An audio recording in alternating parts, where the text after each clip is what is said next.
Pero, kung iisipin mo, sa bihira na yun, tinawag ka na Diyos.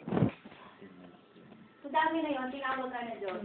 Parang, 1 in a million, ikaw yung tinawag na Diyos. Kaya dapat, kapalan tayo. Kasi, wow, bigger speech na pala. Kasi bihira lang to eh. Bihira mo lang makita ang babae ng salita ng ganito. Bihira mo makita lalaki ng salita ng ganito. Ano mostly ang mga kabataan? Ang sa labas. Diba? Bihira lang yung tulad natin na yung ginagamit natin ang buhay natin for you. Kasi mostly talaga ang hanap ng kabataan sa kalaksakan. Pinaglihiyawan sa unahan. Tuwa-tuwa sila kapag, gato, ganyan. Tayo, ang ginagawa natin. Tigil tayo ng dito, diba?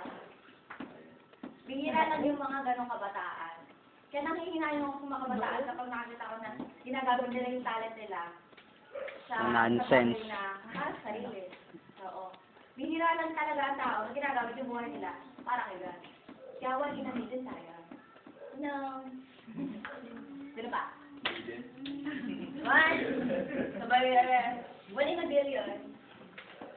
Kasi naman sa magdagdag. Ikaw dyan siya.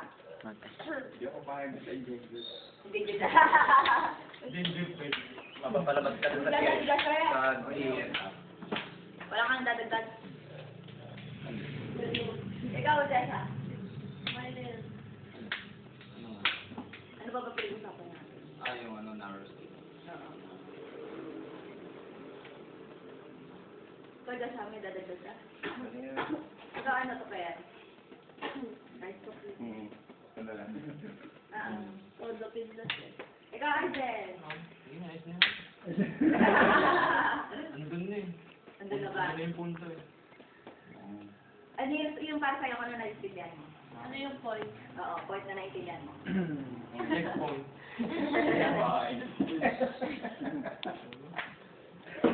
Ano yung pinakapunto? Dati naman, Para magagawa sa'yo yung naintindihan mo. magagawa may kabrood eh. Yung nga ano. Salitang Dubai daw. Sa tao yung ginagiinom, di ba? Hindi. Oo. Kasi ano yung... Hindi naman sa nagiinom lang yun eh, point doon eh. Kumbaga, Marami siya. marami siyang ano yung... Mas kaya grabe.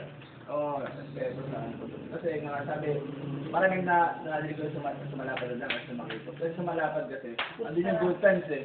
Good time, di ba? Ito sa makipot kasi medyo boring ng konti, parang boring tignan di ba sa mga bata. Mahirap. Diba? Naisip kasi nila na mahirap. Dun sa nakikita. Hindi mahirap. Hindi sila interesado. Hindi mahirap kasi. Parang yung trials nga, di ba? Walang trials dito eh. Hindi.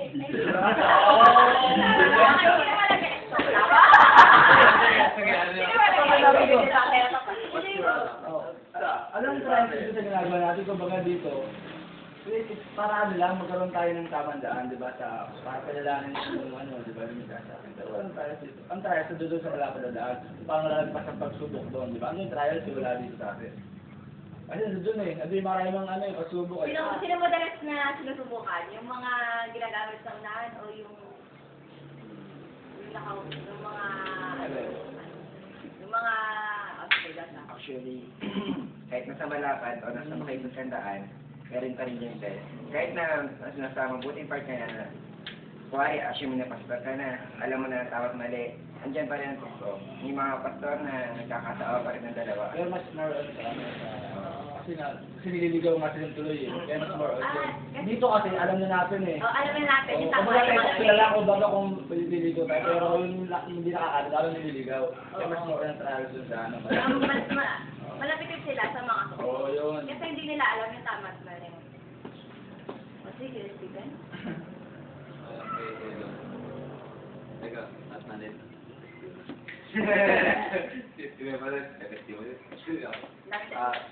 Yung about matching. Yung sa akin lang, para sa akin, mas gusto niya mag-stay sa narrow gate. Kasi narrow gate, kumbaga sa malaking space, doon ka lang sa isang, hindi sa jagger doon. Hindi sabihin constant. So parang ganun parang sa word of God. So, alam mo yung tao na kasi large space na yun, pag